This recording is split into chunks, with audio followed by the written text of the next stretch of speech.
Alright,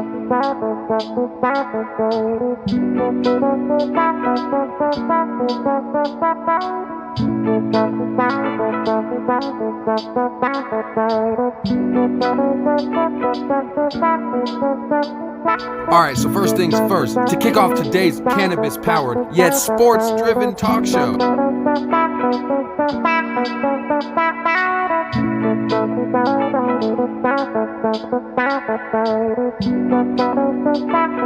It's hard to deny the positive effect that cannabis has had on sports in the past and sports today as we know it. Cannabis is a part of sports whether you like it or not.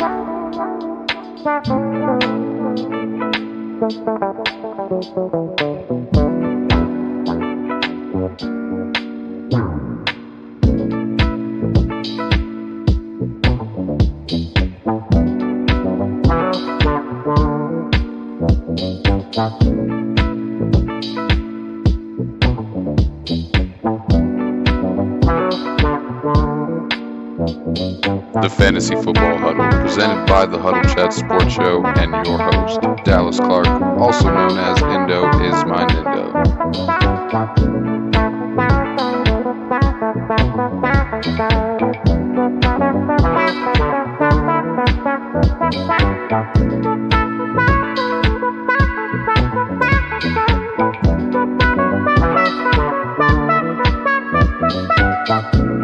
Everybody huddle up, grab a piece of paper, and get settled in. It's just about time for the Fantasy Football Huddle, presented by the Huddle Chat Sports Show and your host, Indo is my Nindo. Let's get it started, baby.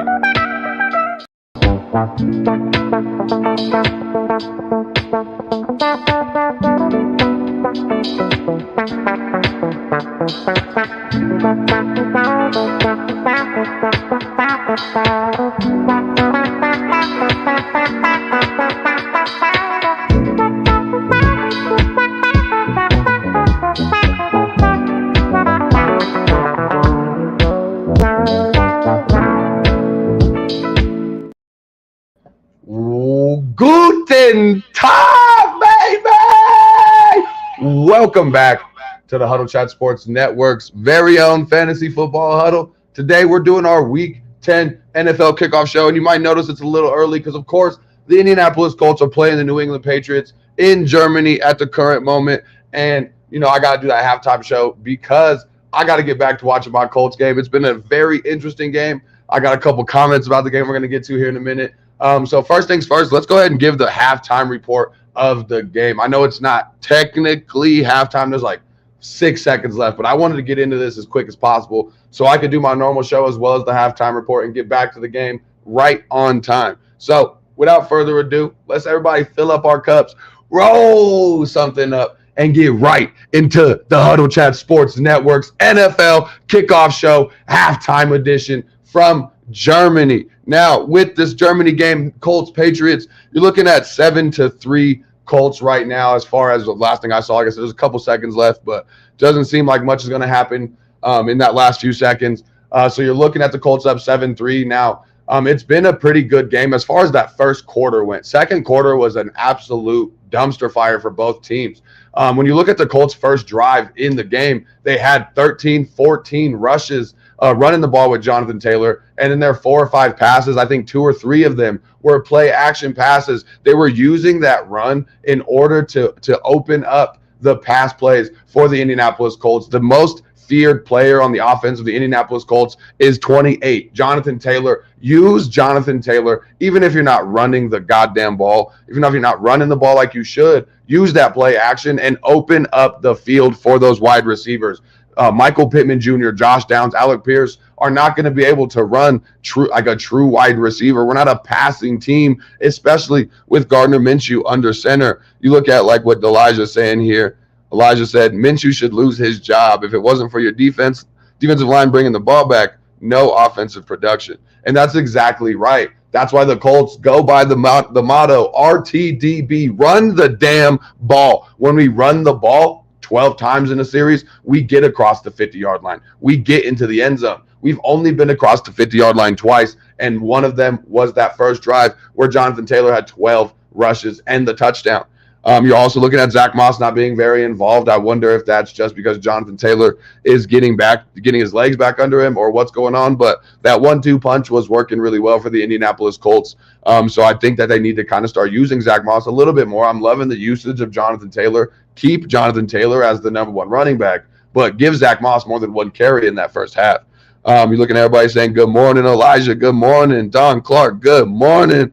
Thank you all so much for tuning in. She said, it's halftime. Ms. Dysfunctional says, Elijah, quit playing. Minshew has great pocket presence and is doing the best that he can with what the defensive line is letting through. Yeah, the offensive line for the Colts right now is not really doing the damn thing. If you're looking at Gardner Minshew, the way he's having to play this game, he's having to play this game the way Russell Wilson likes to play. Russell Wilson loves to play outside of the pocket, rolling out to the right. He's one of the best quarterbacks when he does that. But you're looking at Gardner Minshew having to do that a lot more than he should. As the backup quarterback, we should be going with a nice short intermediate passing game. We should stop these 35-plus passes that we're doing. I think what we need to do with Gardner Minshew is get back into that play action, go to those short intermediate games, get Kylan Granson and Mo Alley Cox, the tight ends, more involved in this game. And Michael Pittman Jr., Josh Downs, Alec Pierce will definitely benefit from that. But right now we're trying to force feed our wide receivers and then run the ball when we can't figure out what else to do.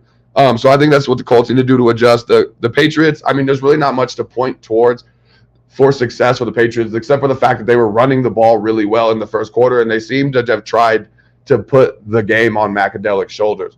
Now, Mac Jones has only had, I think, like 3 or 4 connections with a wide receiver so far today. So they really need to be more efficient when they do pass the ball. But sort of like the Colts, use that running game more. I think Ramondre Stevenson, Ezekiel Elliott should both put up combined over 120 yards today. Jonathan Taylor, Zach Moss, same thing. I think the running backs are being not involved in this game, and they really should, because both of these offenses are putrid when it comes to the pass attack, and we need to stop acting like we are the Kansas City Chiefs, and the Patriots need to stop acting like they're the Buffalo Bills, because this is not going to happen. Don said, missed a long-ass field goal. Yeah, I saw that. It's terrible that Anthony Richardson got hurt. That's my quarterback. Y'all see I got the sling on. Man, I'm going to have to get the Anthony Richardson jersey, because we all got shoulder problems in Indianapolis, apparently. And so I just got to add that in there. So if y'all haven't noticed yet, I got the sling on, dislocated my shoulder at work a couple of days ago. That's the reason why I haven't really putting out too many episodes. I've been kind of zooted and booted on the narcotics that they gave me for my shoulder. But today we're doing Belgian waffles and German beer because we're winning in Germany at the end of this. I think Colts end up coming out on top 21-10. You got 2 more touchdowns coming from the Indianapolis Colts, 1 to Jonathan Taylor, 1 to Michael Pittman, and then you got a Demario Douglas touchdown coming for the New England Patriots. Go ahead and put a bet on that because that's going to happen. Singletary or Addison in flex. That's actually a pretty tough choice on either way. I would prefer to sit Singletary if I can. I guess I would go Addison if I have to. I think Singletary is going to be in line for a good game. You're looking at Dameon Pierce not going to be playing today most likely. However, the problem is that Dameon Pierce last week was out, and Devin Singletary did not perform like we were expecting him to. So are we going to get that exact same thing this week? I mean, you're looking at the Texans. I think that this Texans-Bengals game is going to be extremely pass-heavy, and I do think that C.J. Stroud is – I mean, he's not going to put up historical numbers again, but I think C.J. Stroud is proving that this team is a passing team. I think Singletary is going to put up 6 points, but if he doesn't get in the end zone, you're going to be mad as hell that you started him. Addison is going to get a great amount of volume. So I do think that I'm going to go with Addison this week. But the problem with Addison is that Vikings offense right now with Josh Dobbs, without Justin Jefferson, they're kind of a one-dimensional offense at the current moment. They also lost KJ Osborne. So you're looking at Addison being pretty much the only target besides TJ Hawkinson. So both of them are going to be struggling to get points. However, I think that the ability for a wide receiver to score more points with less opportunity is bigger. I think Jordan Addison can put up 70 yards on 3 catches. It'll take Devin Singletary all day to put up 70 yards. So I think that Addison will be the safer choice for me there. Elijah said, please, Demario Douglas touchdown. I feel that, Elijah. Oh, by the way, Elijah, real quick, I noticed this morning that I'm playing you today. I was looking at Jocelyn. I said, damn, Elijah's a real asshole. He's been asking me for advice all week against me. Okay, I see what you're doing. And I like it, Elijah. That's a good move. Use me against myself. Damn, I'll be mad as hell if you beat me this week. I'm not going to lie to you because I beat myself. Congratulations. I played myself. Anyway, Singletary's projected 4 points, more than Addison. I don't know. I'm stuck. I think that Addison personally is going to be a safer floor or a higher ceiling. I think they both kind of have a low floor at the current moment, but I think that Addison's going to have a safer ceiling for me. If I don't play Singletary today, then when would I use him? I feel like this will be one of the last weeks to use him. I agree with that. Singletary has been the problem though is that Singletary has been getting a lot more volume even when Dameon Pierce is in the game. Devin Singletary has been the more efficient running back. He's averaging more yards per carry. So Devin Singletary has carved himself out a role in this offense, even when Dameon Pierce comes back. But I do agree with you. If there's a week that you really feel like you should start Singletary, that you can feel comfortable starting Singletary, it should be this week. I'm only warning you to temper your expectations just because last week we had the same exact story and Devin Singletary didn't perform. She said, "You sly dog." I said, haha, but in all seriousness, hopefully Howell doesn't get shut down today. I think that Sam Howell is going to have a decent game. I don't think he's going to have something that's going to make you extremely happy like what CJ Stroud did last week. He's not going to put up 30 plus. He's not going to put up what Sam Howell did last week. But I think Sam Howell puts up 19.5 points, 21 points, something that's going to be decent enough for you to not be mad at him this week. Chase playing. Let's go. You are right, Jake Rings. Hey, congratulations on your trade, man. I don't know if you got to see my breakdown on it, but I do think that trading Kenneth Walker for Tony Pollard was a smart move. Tony Pollard's schedule gets much better through the remainder of the season, and Kenneth Walker for the rest of the season plays a top 10 defense every week remaining on his schedule. So you're looking at Tony Pollard with a lot more opportunity, and I think you pulled off a perfect buy low, sell high. You bought Tony Pollard at his lowest value. You sold Kenneth Walker at potentially his highest value. So I'm definitely loving the move that you made there, Jake Rings. That's a smart decision. I could tell you be watching the show with loyalty. Tyler Boyd or Rashid Shaheed in my flex. Tyler Boyd is going to be my answer for that. I think that the Bengals have gotten back kind of firing on all cylinders. You're also looking at them. They're going to be missing, I believe, T. Higgins potentially today. We're going to be getting to that here soon in the Hurt Business. We're going to be wrapping this up real shortly. If Miss Dysfunctional could let me know whenever the game seems like it's getting ready to start so we can end this episode. Like I said, we're trying to get back to this Colts Patriots Germany game. I got some Belgian waffles that I'm getting ready to start cooking, some German beer. So we got to get back into Germany, baby. Anyway, so let's see here what we're looking at. As far as the Hurt Business, we don't have a ton of those definite answers yet because we're a little bit earlier than those announcements. Vikings do expect TJ Hawkinson to play today.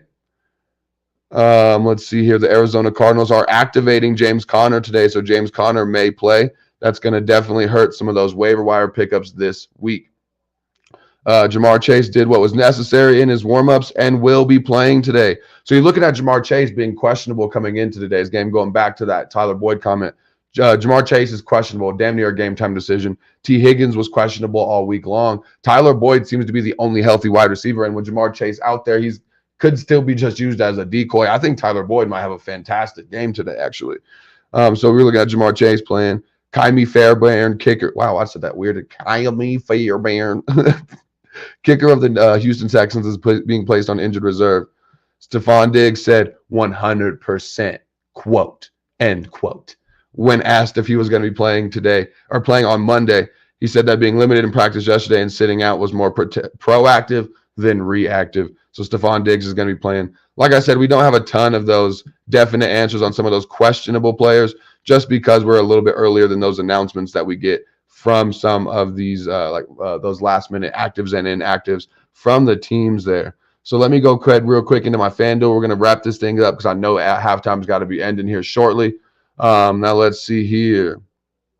So we've done the Hurt Business. We've gone ahead and gone through everything. I'm going to give you guys my picks for the game, and I'm going to give you guys a couple of nice betting lines that I got going on right now. Let's see here. Any other comments, any other lineup advice that y'all got for me, go ahead and drop them in the comments now. Thank y'all so much for tuning in. Make sure you like the video if you're watching it, whether you're on Facebook or YouTube. All the likes, all the attention, it helps me get out to more people, man. So more comments, more likes, more sharing out to your friends. That all helps, and I love y'all so much for it.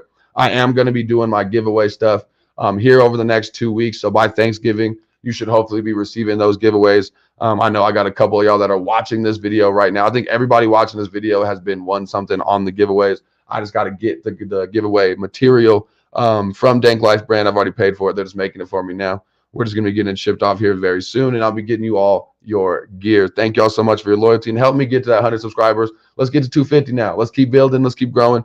Let's see here. So as far as the game lines go, looks like it's still halftime of the Patriots game. That's nice. Let's see here. I know, obviously, I picked the Indianapolis Colts to win the game today. I had also bet on Jonathan Taylor score a touchdown, so that's looking. Love that. So I got 49ers over the Jaguars.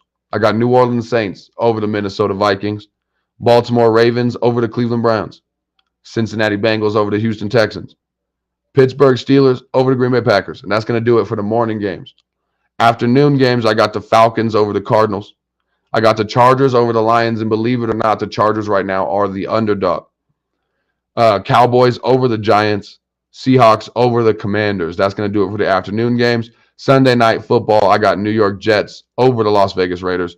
And then Monday night football, I'm picking the Broncos. No, I'm fucking with you. Of course, we're picking the Buffalo Bills to beat the Broncos on Monday night football. Why the hell that's even on primetime? I don't know. The Broncos are going to receive an absolute shellacking, spanking like some badass children. So I definitely am all the way out on the Denver Broncos, man. I feel bad for you Bronco fans at the current moment. I mean, I'm not going to lie to you. I had hope for the Denver Broncos. I thought last year was a fluke. Turns out the Broncos are a fluke. Anyway, that's going to do it for today's episode. It looks like we're getting right back into the game. So I'm going to be going ahead and ending this off today, man. Y'all, thank y'all so much for tuning in. Keep your chins up and your attitudes down. Make sure you drop any comments, any love, and I will see y'all on Monday's episode with one arm and one arm only. Y'all have a good one, man. I'll see y'all next time. Thanks so much for tuning in to the Huddle Chat Sports Network. And I am about to get up out of here. Sorry, I got to pull up the video so I can end it correctly. Man, y'all have a fantastic Sunday. Guten Tag, and let's go Colts. Y'all have a great one, man.